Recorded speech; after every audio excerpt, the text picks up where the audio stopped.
Hello to all of you, welcome in a creative editing channel. मैं अभिषेक कुमार आप सभी लोगों का वेलकम करता हूं आज इस चैनल के अंदर, जहां आपको मिलती हैं ढेर सारी जानकारियां, वो भी करियर से रिलेटेड। तो दोस्तों चलिए शुरू करते हैं। और आज का जो मैं टॉपिक लेके आया हूं आपके लिए बेहद ज़्यादा खास है, वो भी है after 12th career in BTech aeronautical.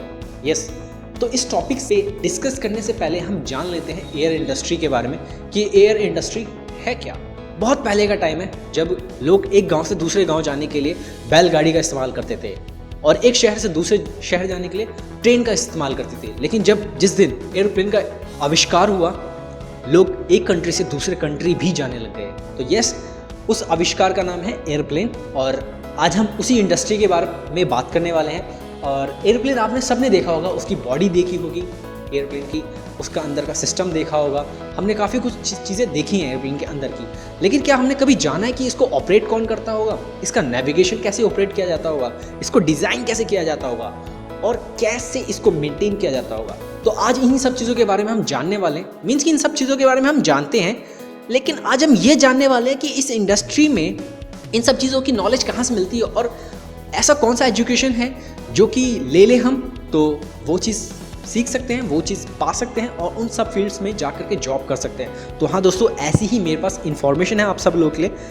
BTech aeronautical एक इंजीनियरिंग है जिसमें आप जा करके लगभग 4 इयर्स का होता है, फुल टाइम डिग्री है ये 4 इयर्स की, जिसमें आप जा करके ये सब चीज़ें सीख सकते हैं। बात कीजिए एरोनॉटिकल की, एरोनॉटिकल में आप सीखते हैं डेवलपिंग, कि एयरप्लेन के सिस्टम्स को कैसे डेवलप किया जाए, कंस्ट्रक्टिंग कैसे उसको कंस्ट्रक्ट किया जाए, डिज़ाइनिंग जो कि बहुत ही मेन पार्ट है।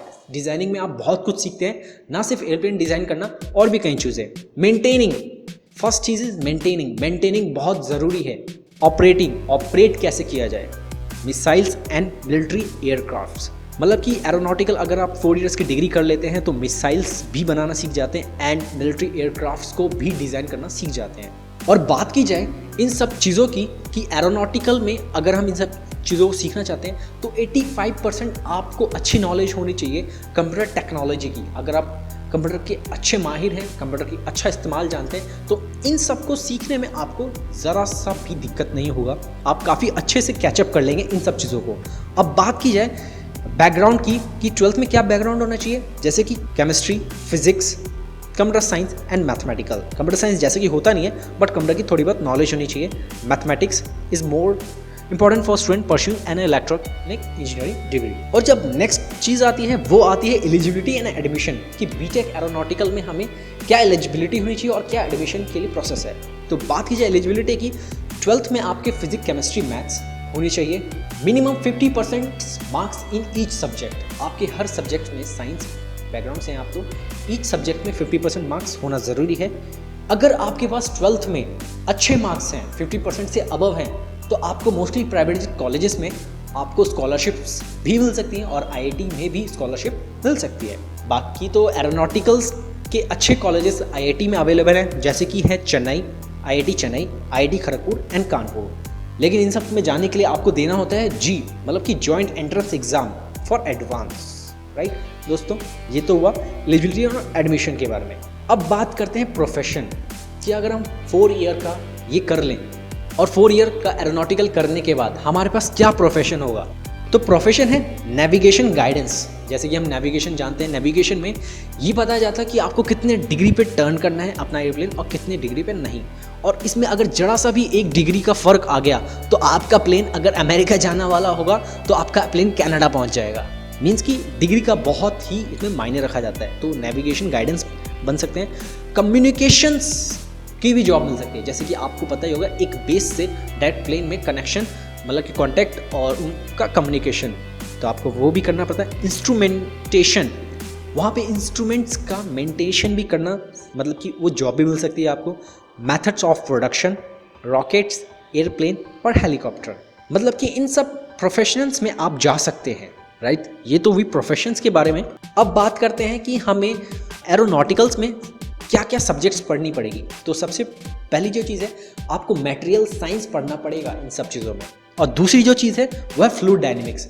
फ्लूइड डायनेमिक्स में liquid plus gas, mean study यही होती है फ्लूइड डायनेमिक्स में। Essential of propulsion, structure analysis and aerodynamics theory. Aerodynamics में एयर प्लस गैस की थ्योरी पढ़ाई जाती है। अब बात करते हैं टॉप कॉलेजेस फॉर एरोनॉटिकल, जैसे कि फर्स्ट नंबर पे है Bengal engineering and science university for West Bengal, Guru Ram institute for of aeronautical engineering and technology for Delhi, school of aeronautics Delhi, Anna university of technology Coimbatore, Amrita school of engineering Tamil Nadu, ACS college of engineering Bangalore. ये तो थी यहाँ तक institutes की बात, लेकिन ओवरऑल कहीं ना कहीं मेरे वीडियोस आप मिडिल क्लास के लोग भी देख रहे होंगे और अपर क्लास के लोग भी देख रहे होंगे और अच्छे से अच्छा व्यक्ति भी देख रहा होगा। लेकिन दोस्तों, अगर आपका ड्रीम बड़ा है तो पैसे को मत देखना, ठीक है। ड्रीम बड़ा है कि मुझे एक देश की सेवा करनी है या देश के लिए कुछ करना है, तो ये भी एक मौका है जिसके थ्रू आप देश की सेवा कर सकते हैं। चलिए, बाकी हम इसको और आगे बढ़ाएंगे, तो पहले बात करते हैं फीस की। आपको IIT में लगने वाले हैं 3 to 5 लाख रुपीस और प्राइवेट कॉलेज में 4 to 7 lakh rupees for 4 years degree. Next की बात करें फील्ड्स, गवर्नमेंट फील्ड्स। दोस्तों, अगर गवर्नमेंट फील्ड्स में आपको जाने का मौका मिलेगा तो गवर्नमेंट फील्ड्स में तो आप देश के लिए काम करेंगे, मीन्स कि भारत के लिए, इंडिया के लिए। तो आपको डिफेंस में जाने का मौका मिलेगा, Indian space research organisation ISRO में भी वर्किंग होने का मौका मिल सकता है, defence research and development organisation में, नेशनल एरोस्पेस लैबोरेटरीज में जाने का मौका मिल सकता है, इंटरनेशनल सिविल एविएशन ऑर्गेनाइजेशन में जाने का मौका मिल सकता है। ये तो भी गवर्नमेंट फील्ड्स की, जिसमें आप जाकर के भारत का नाम रोशन कर सकते हैं, क्योंकि आपके अंदर वो टैलेंट्स हैं, आपके अंदर वो सब तरीके हैं जिसके थ्रू आप कुछ नया डेवलप कर सकते हैं। आपके अंदर वो सारी खूबियाँ हैं, राइट। बस उसको कहीं एक जगह इम्प्लीमेंट करने की ज़रूरत है, तो वो एक फील्ड यही है, कुछ करने के लिए, राइट। अब बात कीजिए प्राइवेट फील्ड्स की, तो जैसे कि इंडियन एयरलाइंस है, उसमें जाने का मौका मिलेगा, एयर इंडिया है, Pawan Hans limited. I know कि आप ये चीज़ पहली बार सुन रहे होंगे, पवन हंस लिमिटेड। पवन हंस लिमिटेड एक ऐसी ऑर्गेनाइजेशन है जिसने फिलहाल में दिल्ली के अंदर, रोहिणी के अंदर अपना बेस बनाया है, जिसमें आपको मिनिमम एक व्यक्ति को हेलीकॉप्टर के थ्रू पूरा दिल्ली दर्शन देखने को मौका मिल सकता है। ऐसा इनिशिएटिव पवन हंस लिमिटेड लेके आई है कि कोई भी व्यक्ति 20 मिनट्स के अंदर दिल्ली दर्शन कर सकता है, वो भी हेलीकॉप्टर्स के थ्रू। बस उसको उसके बदले में कुछ चार्ज देना पड़ता है। पवन हंस लिमिटेड ने ये मौका लेके आई है, तो पवन हंस लिमिटेड में भी वर्किंग होने का मौका मिल सकता है। और बाकी ये इंस्टीट्यूशन भी प्रोवाइड कराती हैं, आप इनके इंस्टीट्यूशन में सीख सकते हैं एरोनॉटिकल्स के बारे में और आपको डायरेक्ट प्लेसमेंट्स मिलती है।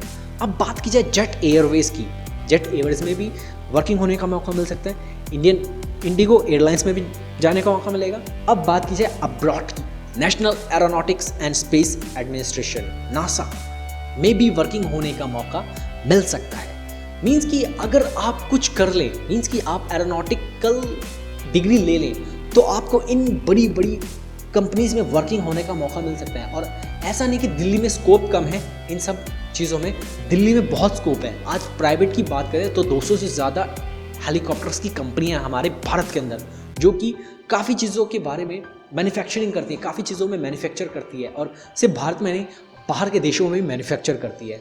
तो मुझे जान के बहुत खुशी हुई।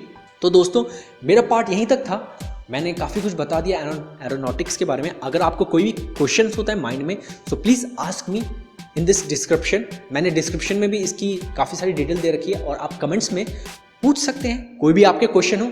बाकी thank you to all of you. बताना चाहूँगा, मेरा नाम अभिषेक है और मैं सिंपली दिल्ली के अंदर रहता हूँ, और एक यंग एज के अंदर मैं आप लोगों से बात कर रहा हूँ, मैं आप लोगों को मैसेज डिलीवर्ड कर रहा हूँ। इट्स माई अचीवमेंट, क्योंकि इसी एज के अंदर यंगस्टर्स ज़्यादा क्या करते हैं पब्लिक सोसाइटी में, गर्लफ्रेंड के गले में हाथ और बॉयफ्रेंड के गले में हाथ और एक छोटी सी लेते हैं कोल्ड ड्रिंक, जिसमें डालते हैं 2 पाइप और पीते हैं। क्योंकि छोटी कोल्ड ड्रिंक में इसलिए पीते हैं क्योंकि आप समझते ही हो दूसरी कोल्ड ड्रिंक के क्या नहीं होती। लोग कहते हैं इसमें क्या बढ़ता है, एक कोल्ड ड्रिंक में प्यार बढ़ता है, दूसरी कोल्ड ड्रिंक से प्यार नहीं बढ़ेगा, एक ही कोल्ड ड्रिंक में प्यार बढ़ता है। तो ऐसा फ्रेंड्स कहने की बात होती है। अगर एक कोल्ड ड्रिंक में प्यार बढ़ता है तो मेरे ख्याल से एक गर्लफ्रेंड के लेनी चाहिए, एक मदर के लेनी चाहिए। मदर को भी एक ही कोल्ड ड्रिंक में पाइप डाल के पीनी चाहिए अपने बच्चे के साथ। लेकिन क्या होता है आप जानते हैं। तो फ्रेंड्स, मेरे लिए बहुत बड़ी अचीवमेंट है कि मैं आप लोगों के सामने एक नेटवर्किंग, एक ऑफिशियल साइट से आप लोगों से डिस्कस कर रहा हूँ, एक यंग एज के अंदर।